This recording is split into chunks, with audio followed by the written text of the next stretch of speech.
الذي لا يحصى امتنانه باللسان ولا بالقلم. نشهد أن لا إله إلا الله وحده لا شريك له، وأشهد أن محمدا عبده ورسوله الذي أرسله بالحق بشيرا ونذيرا وداعيا إلى الله بإذنه وسراجا منيرا. أما بعد فقد قال الله تعالى في كلامه المجيد والفرقانه الحميد: أعوذ بالله من الشيطان الرجيم. بسم الله الرحمن الرحيم. لقد أرسلنا رسلنا بالبينات وأنزلنا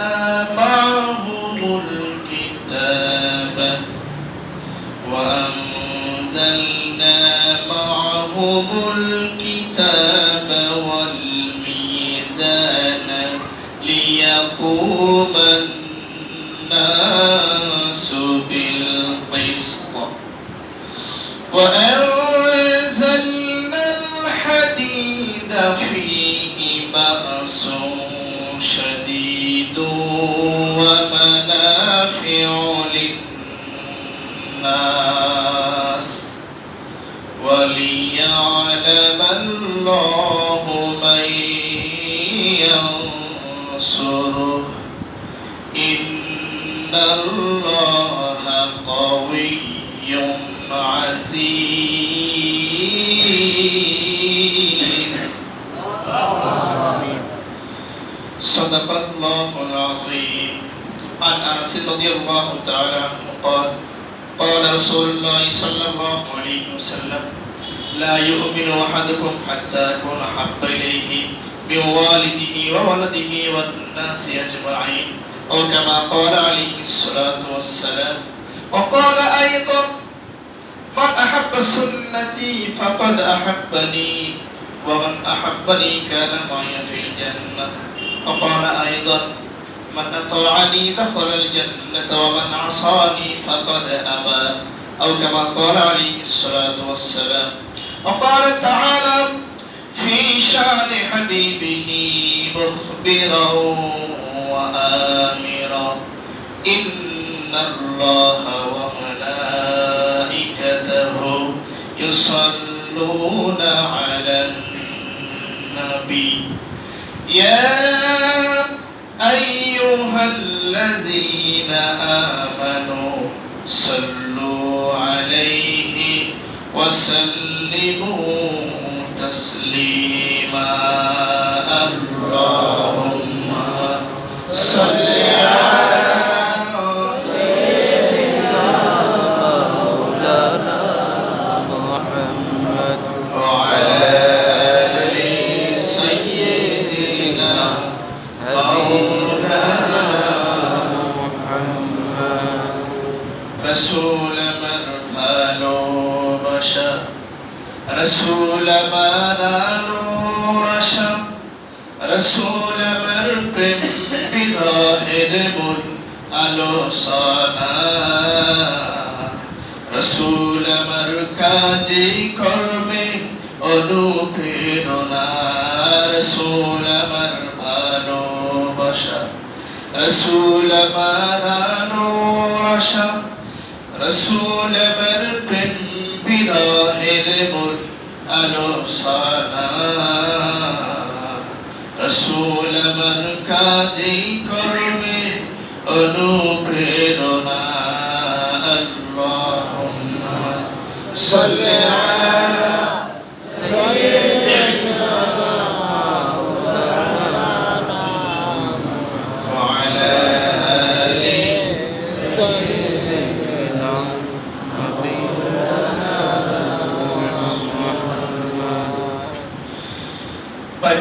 জামে মসজিদের কমিটি এবং মুসল্লিদের যৌথ উদ্যোগে আয়োজিত সিরাতুন নবী সাল্লাল্লাহু আলাইহি ওয়াসাল্লাম মাহফিলে উপস্থিত রয়েছে অত্র মসজিদের সম্মানিত ইমাম বন্ধুবর হাফেজ কারি মাওলানা মুস্তাকিম বিল্লাহ। পূর্বে অত্যন্ত জ্ঞান গর্ব গুরুত্বপূর্ণ আলোচনা করছিলেন বন্ধুবর হাফেজ মাওলানা মুজাহিদুল ইসলাম। উপস্থিত রয়েছেন অত্র এলাকার বিভিন্ন বয়সী মুসল্লিবৃন্দ, বিশেষ করে আমাদের সামনে উপস্থিত রয়েছেন হাসান হোসেন মসজিদের সম্মানিত মুয়াজ্জিন হাফেজ ইদ্রিস আলী সহ সাতক্ষীরা পিটিআই এর একজন কর্মকর্তা আমাদের সামনে রয়েছেন আলহাজ মনসুর হাল্লাজ সাহেব সহ অন্যান্য সম্মানিত উপস্থিতি। সকলের কাছে আবারও আনুষ্ঠানিকতার মধ্য দিয়ে আবারও জানাচ্ছি সালাম, আসসালামু আলাইকুম ওয়া রাহমাতুল্লাহি ওয়া বারাকাতুহু।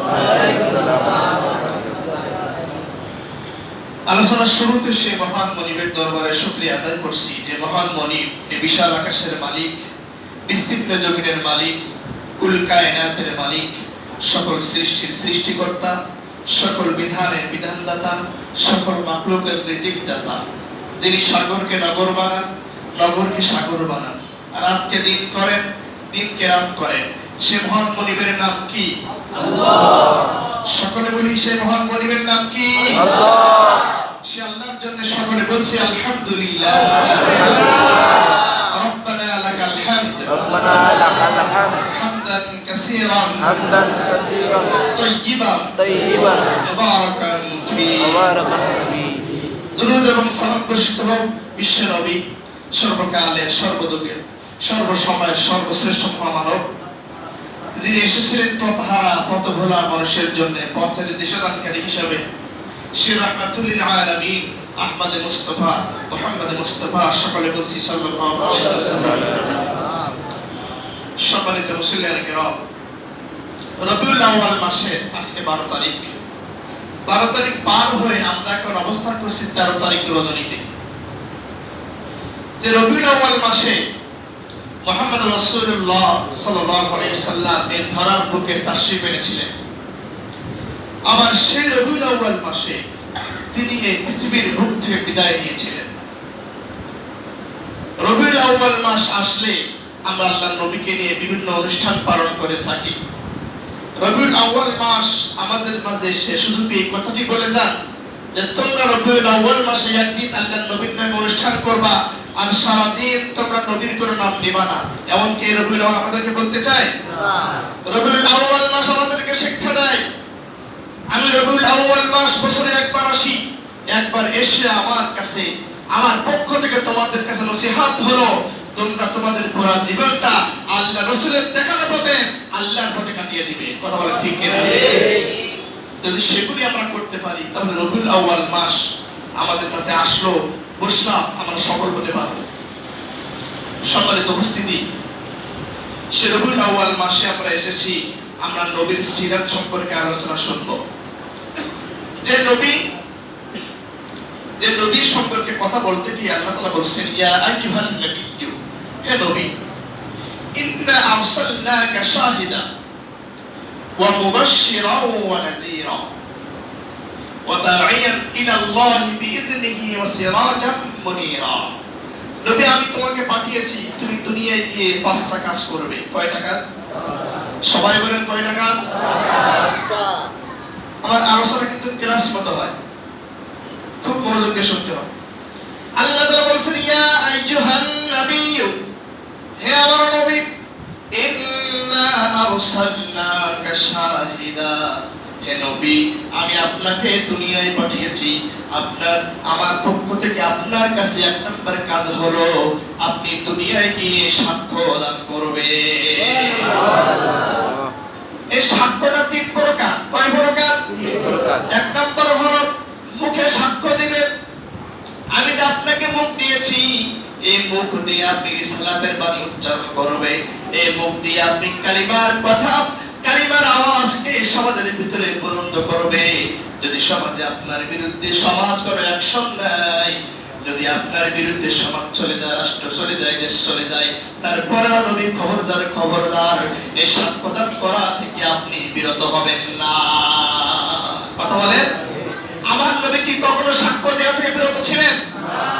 আমার নবীর সামনে বিপদ এসেছে, মুসিবত এসেছে, আমার নবী জেল খেটেছেন, এরপরেও আমার নবী রিসালাতের সাক্ষ্য দান, আল্লাহর একত্ববাদের কথা বলাকে আমার নবী কোনোদিন বন্ধ করেছেন? বন্ধ করেন নাই। তাহলে এখনো যারা নবীর অনুসারী হবেন, এখনো যারা নবীর কথা মতো জীবন চালানোর চেষ্টা করবেন, এখনো যারা নিজের পুরো জীবনটা নবীর দেখানো পথে চালাবেন, অবশ্যই রিসালাতের বাণী, আল্লাহর একত্ববাদের কথা আল্লাহর জমিনে প্রসার করতে হবে। কোন বাতিলের রক্ত চক্ষুকে মুমিন কখনো পাত্তা দেয় না। কথা বলেন ঠিক কিনা? বাতিলের রক্ত চক্ষুকে কেবলমাত্র মুনাফিকরা পাত্তা দেয়। আমার নবী কখনো বাতিলের সামনে মাথা নত করেন নাই। তাহলে আল্লাহ কি বলছেন? নবী আপনাকে শাহিদান করেছি, সাক্ষ্য দান করবেন। এক নম্বর সাক্ষ্য দান হলো আপনি আপনার মুখে স্বীকৃতি দিবে, আপনার মুখে আপনি পড়া জমিনে আপনি রিসালাতের কথা, আল্লাহর একত্ববাদের কথা আপনি প্রচার করবেন। এই প্রচার করতে গিয়ে খবরদার আপনি যেন পিছপা হয়ে বসে থাকবেন না। আল্লাহ বলেছেন ইয়া আইয়ুহাল মুদ্দাসসির, এ বস্ত্র আচ্ছাদিত ব্যক্তি ঘুমিয়ে থেকো না। আপনাকে আমি আল্লাহ ঘুমানোর জন্য পাঠাই নাই, শুয়ে থাকার জন্য পাঠাই নাই। আমি আল্লাহ আপনাকে খানকা নিয়ে বসে থাকার জন্য পাঠাই নাই। আপনি খানকা নিয়ে বসবেন আর মুরিদদের কাছ থেকে হাদিয়া নেবেন, এই জন্য আমি আল্লাহ আপনাকে পাঠাই নাই। আপনাকে আমি আল্লাহ ওহী করেছি, আপনি দাঁড়িয়ে যান। ঘুমিয়ে আছেন, ঘুমানো আর থাকবে না, এক্ষুনি আপনি ঘুম থেকে দাঁড়িয়ে যান। কে বলছেন? আল্লাহ। দাঁড়িয়ে যান, ফাআনজির, এবং আপনি আপনার সমাজকে, আপনার দেশকে, আপনার রাষ্ট্রকে আপনি ভয় দেখান। কার ভয়? আল্লাহর ভয় দেখাতে হবে। আল্লাহ নবীকে আল্লাহ আদেশ করছেন রাব্বাকা ফাকাব্বির, এবং আপনি আপনার রবের বরত্ব ঘোষণা করুন। কে বলছেন? আল্লাহ। রাব্বাকা ফাকাব্বির, আপনার রবের বরত্ব ঘোষণা করবেন। আপনি যখন এই দাওয়াতি কাজ করবেন, আপনি যখন রিসালাতের কাজ, রিসালাতের কথা, তাওহীদের কথা আপনি যখন সমাজে পৌঁছাবেন, অবশ্যই কিছু লোক আপনার বিরুদ্ধে চলে যাবে। কথা বলেন ঠিক? যে কিছু লোক আপনার বিরুদ্ধে চলে যাবে, এই জন্য খবরদার আপনি যেন আপনার রবের বড়ত্বের কথা আপনি সেখানে ভুলে যাবেন না, কারণ আপনি ঘোষণা করেছেন আল্লাহু আকবার। আল্লাহ যদি সবচেয়ে বড় হয়, আমি তখন পৃথিবীর কারোর কোনো পরোয়া করি না। মৃত্যুর ফয়সালা কি জমিনে হয় না আসমানে হয়? এটা কথা বলেন, কোথায় হয়? আমার সঙ্গে কথা বলতে হবে। আপনার কথা বললে আলোচনা করবো না, হয়তো দোয়া করে দেব, খুব মনোযোগ দিবেন। তাহলে মৃত্যুর ফয়সালা কোথায় হয়?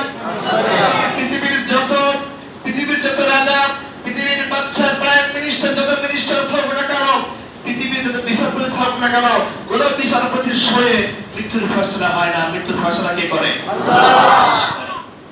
মওত কা ফয়সালা আসমান মে হোতা জমিন মে নেহি। প্রিয় উপস্থিতি, তাহলে আমরা এক নাম্বার জানতে পেরেছি আসলে আমাদের সামনে বিষয়টি অনেক। সম্মানিত উপস্থিতি, আমরা বলেছিলাম আল্লাহর নবীকে আল্লাহ কাজ দিয়েছেন 5টা। কয়টা? 5টা। আবার আমরা আয়াত ধরেছি সূরাতুল হাদীদ থেকে। কি সূরা বললাম? হাদীদ। আমার সময় বলা হয়েছে 9টা পর্যন্ত, খুব মনোযোগ দিবেন।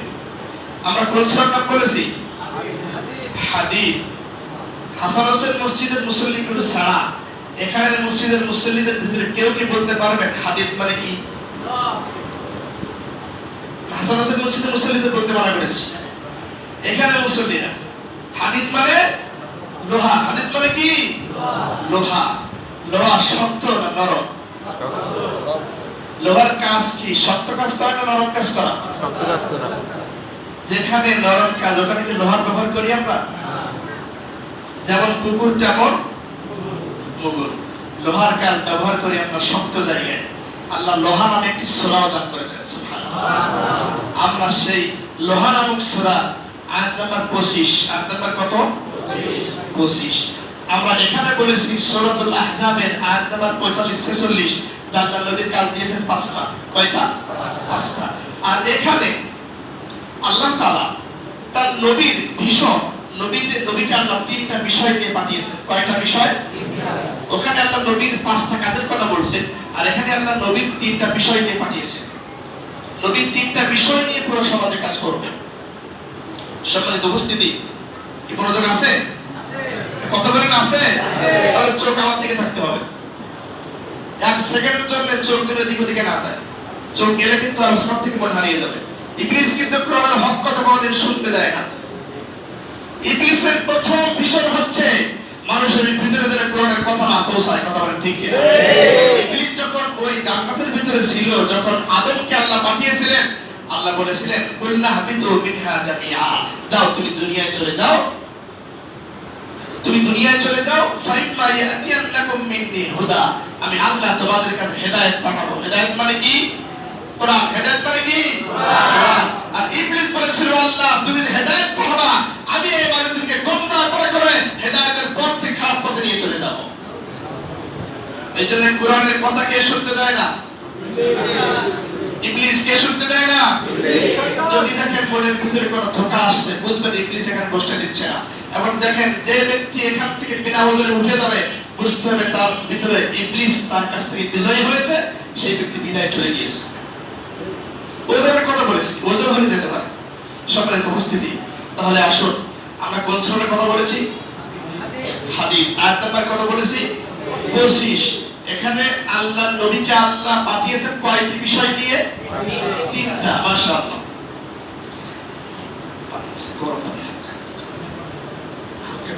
সম্মানিত উপস্থিতি, খুব মনোযোগ দিবেন।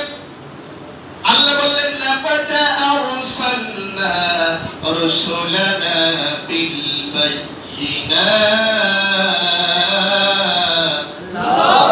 আল্লাহ বললেন লাকাদ আরসালনা, অবশ্যই আমি প্রেরণ করেছি, রাসূলানা, আমার রাসূলদেরকে, বিল বায়িনাত, সুস্পষ্ট প্রমাণ দিয়ে। কি দিয়ে? সুস্পষ্ট প্রমাণ দিয়ে। আমার নবীকে আল্লাহ তাআলা পাঠিয়েছেন প্রমাণ দিয়ে। কিভাবে প্রমাণ? একটু মনোযোগ দিয়ে শ্রবণ করবেন।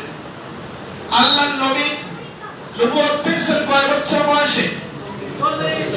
40 বছর বয়সে নবুয়ত পেয়েছেন। 40টা বছর আল্লাহর নবী আবু জেহেলের সামনে, উতবার সামনে, সাইবার সামনে, উতবা বিন রাবিআর সামনে, আবু লাহাবের সামনে, আবু সুফিয়ানের সামনে আল্লাহর নবী তিলে তিলে বড় হয়েছেন। আল্লাহর নবীর 40 বছর জিন্দেগিতে আল্লাহর নবীর বিরুদ্ধে কোনো অভিযোগ কি কারণ ছিল? না। কথা বলেন ছিল? ছিল না। এক নম্বর সুস্পষ্ট প্রমাণ হলো আমার নবী তোমাদের সামনে 40টা বছর আমার নবী তোমাদের সামনে অবস্থান করেছে। 40টা বছরে তোমরা আমার নবীর মুখ দিয়ে কোনো মিথ্যা কথা বের হয়েছে এরকম দৃষ্টান্ত কিন্তু তোমরা দিতে পারবে না। আরে 40টা বছর যে সময় মানুষ খারাপ কাজ করত কোনো বাধা ছিল না, যে সময় মানুষ জেনা করত কোনো বাধা নেই, জেনা খেতে হালাল মনে করত, যে সময় মানুষ মদ খেতে কোনো বাধা নাই, যে সময় মানুষ এমন কোনো খারাপ কাজ করত কোনো খারাপ কাজে বাধা নাই, ওই সময় কঠিন মুহূর্তেও আমার নবী একটাও কোনো খারাপ কাজ কি করেছেন? না। করেছেন? না। কোনো খারাপ কাজ করেন নাই। আর নবীর চরিত্র ছিল মহান চরিত্র। আল্লাহ নবীর চরিত্রের কথা বলতে গিয়ে আল্লাহ তাআলা বলে দিলেন ওয়া ইন্নাকা লাআলা খুলুকিন আযীম। আল্লাহ তাআলা বললেন ইন্নাকা, নিশ্চয় আপনি, লাআলা খুলুকিন আযীম, লাআলা আপনি উপরে আছেন, খুলুকিন আযীম উত্তম চরিত্রের উপরে। আযীম এমন শব্দকে আযীম বলা হয় যে শব্দের কোনোদিন কুল কিনারা করা যায় না।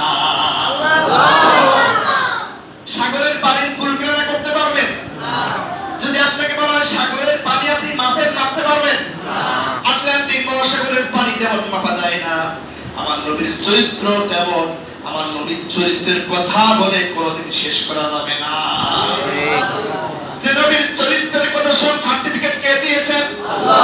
আল্লাহ যে নবীর চরিত্রের কথা সার্টিফিকেট দিয়েছেন, বর্তমানে সেই নবীর চরিত্র নিয়ে কিছু কুলাঙ্গার কথা বলেছে। বর্তমানে আমরা দেখতে পাচ্ছি ইউরোপের একটি দেশ, আগে আলোচক ভাই সুন্দর করে বলেছেন, দেশটির নাম ফ্রান্স। কি নাম? ফ্রান্স। এই দেশে 60% মানুষের 60% মানুষের কোনো জন্মের ঠিক নাই। যে দেশের 60% মানুষের জন্মের ঠিক না থাকে, সেই দেশের মানুষের পক্ষ থেকেই তো আল্লাহর নবীকে নিয়ে কথা বলা দুঃসাহস করতে পারে। কথা বলেন ঠিক কিনা?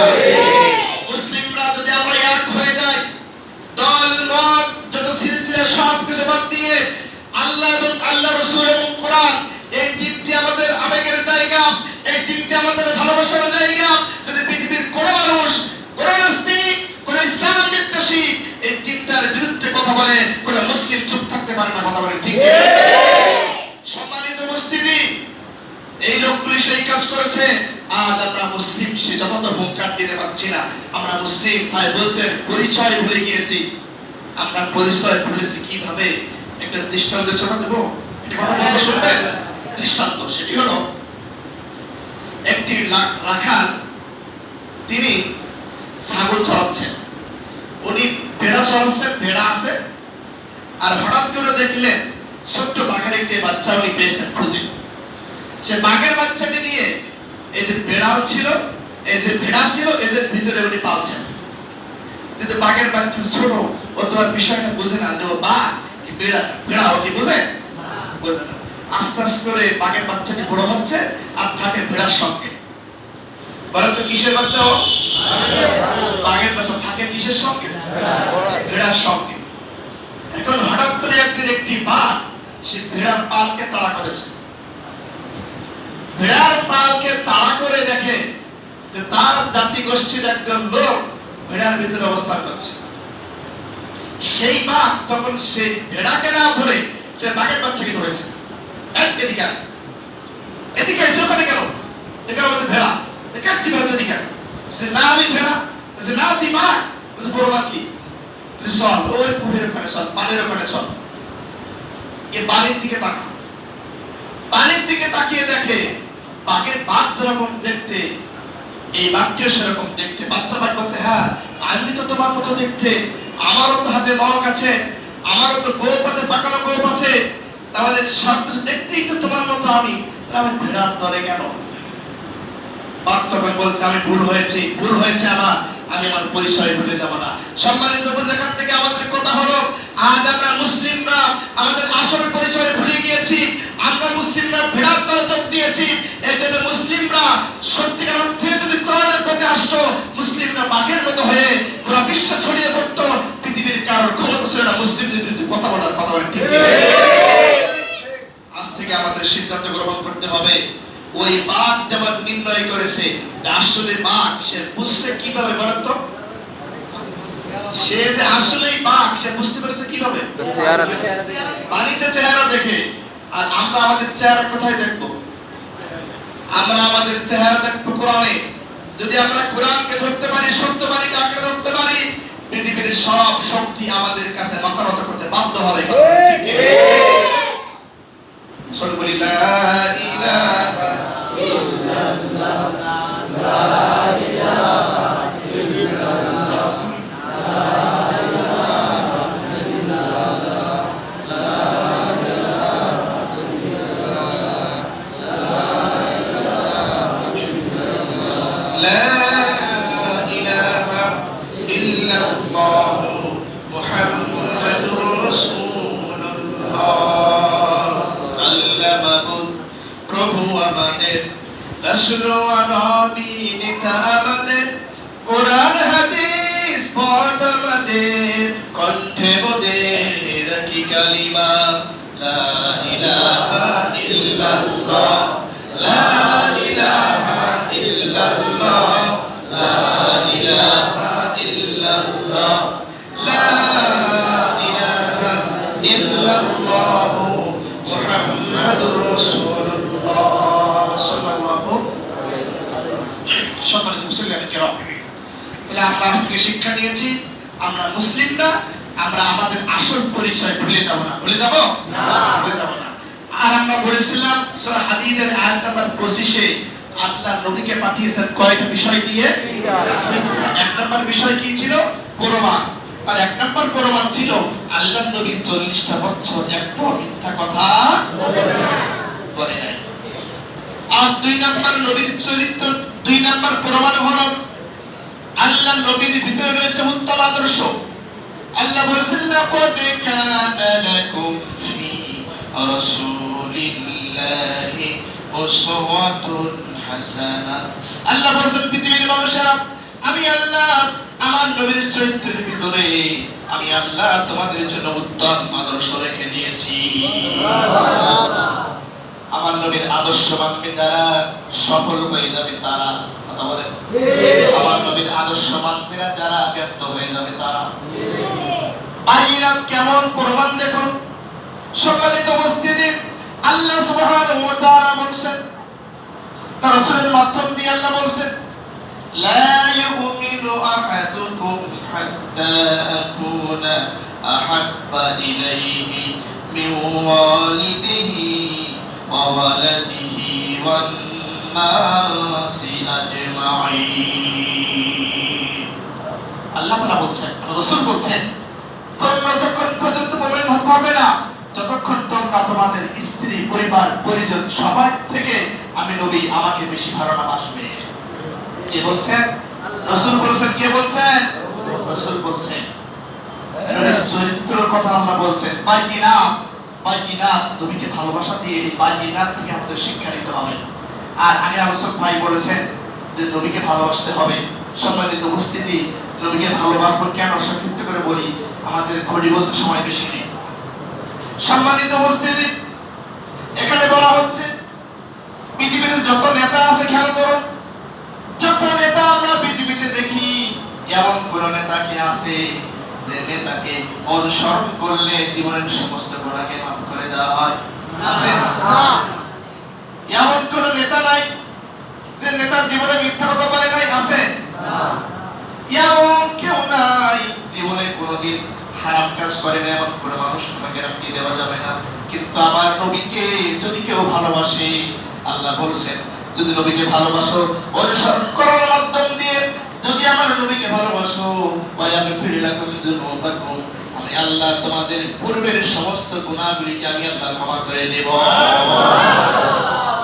তাহলে 4 নম্বর বাইনাতে যাই, আমরা বলেছি সুস্পষ্ট প্রমাণ। 4 নম্বর বাইনাত হলো আমার নবী ছিলেন সবচেয়ে বেশি ধৈর্যশীল। কথা বলেন ঠিক কিনা? আমার নবীর মতো ধৈর্য কি পৃথিবীতে কারো আছে? আছে?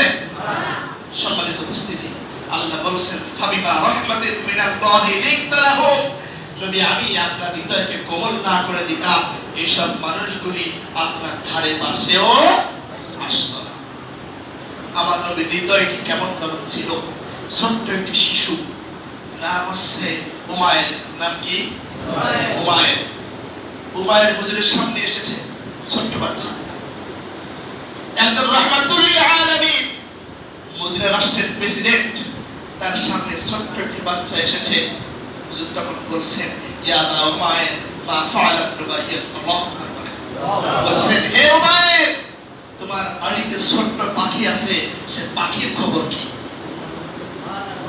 চিন্তা করছেন রাসূল ছোট্ট শিশু কোন জিনিস নিয়ে খেলা করে, রাসূল সেই সম্পর্কেও খোঁজ রাখে এবং সেই ছেলের সাথে রাসূল কুশল বিনিময় করে।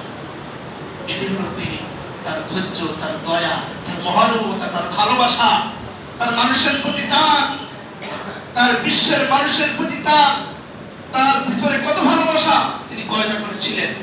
সম্মানিত উপস্থিতি, এখান থেকে আমরা বুঝতে পারি হুজুর হেঁটে যাচ্ছেন রাস্তা দিয়ে, হঠাৎ করে পাশ থেকে ছোট্ট কিছু ছেলে মেয়েগুলি খেলা করছে। হুজুর হাঁটছেন, হেঁটে তিনি বলছেন, একজন সাহাবী হাদিস খেলা বর্ণনা করছেন, মাররা আলা গিলমানিন ফাসাল্লিম আলাইহিম, হাদিস খেলা বর্ণনা করছেন হুজুর যখন ছোট্ট বাচ্চাদের বাড়ি দিয়ে গেল, হুজুর সেই ছোট্ট বাচ্চাদেরকে সালাম প্রদান করলেন। সুবহানাল্লাহ। এমন কোন হাদিস মুক্তি বর্ণনা আছে আমরা দেখতে চাই, ছোট্ট বাচ্চা খেলা করে, সেই বাচ্চাদেরকে সালাম দিতে হবে। আমরা কি দেই? না। কথা বলেন, দেই? না।